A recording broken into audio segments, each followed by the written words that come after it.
SN academy के YouTube channel पर आपका स्वागत है।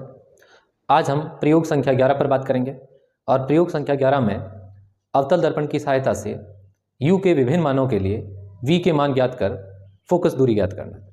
इस प्रयोग में प्रकाशिक बेंच का उपयोग करते हैं। प्रकाशिक बेंच के साथ एक हमने ये अवतल दर्पण का प्रयोग किया है। ये दो पिन है, बाकी ये दर्पण स्टैंड है और ये दो पिन स्टैंड है। सबसे पहले ये जो मेरा हाथ में है ये भी एक अवतल दर्पण ही है। अवतल दर्पण मतलब एक तरफ से है वो पॉलिश कर रखा है। ये बिंब की तरह कार्य करेगा ये वाली पिन, और ये वाली पिन है वो प्रतिबिंब की तरह कार्य करेगा।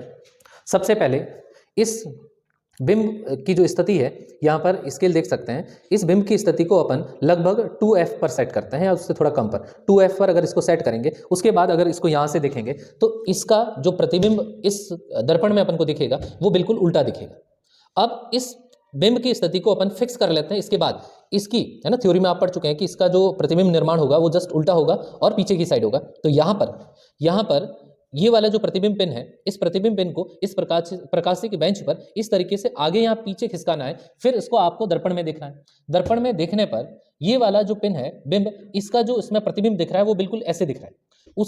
उस प्रतिबिंब का ये वाला जो पॉइंट जो उसमें दिख रहा है वो बिल्कुल इस पॉइंट के ऊपर इस तरीके से मैच कर जाए और लंबन त्रुटि है वो बिल्कुल खत्म हो जाए। तो वहां पर जैसे ये इस तरीके से ना आगे पीछे खिसकाने पर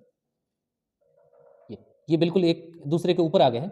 तो यहां पर अब ये जो स्थिति है वो स्थिति, इसकी यहां से जो दूरी है वो v हो जाएगा, इसकी यहां से जो दूरी है वो u हो जाएगा, और आप फॉर्मूला लगाकर फोकस दूरी f निकाल सकते हैं। फिर इस प्रतिबिंब की स्थिति को बदल दें और उसके बिंब की स्थिति को बदल दें और उसके लिए फिर से प्रतिबिंब को आगे पीछे खिसकाकर 2-4 रीडिंग और ले लें और फिर उसका आप फॉर्मूला लगाकर f का माध्य ज्ञात कर लें, जिससे आपको अवतल दर्पण की फोकस दूरी है वो मिल जाएगी।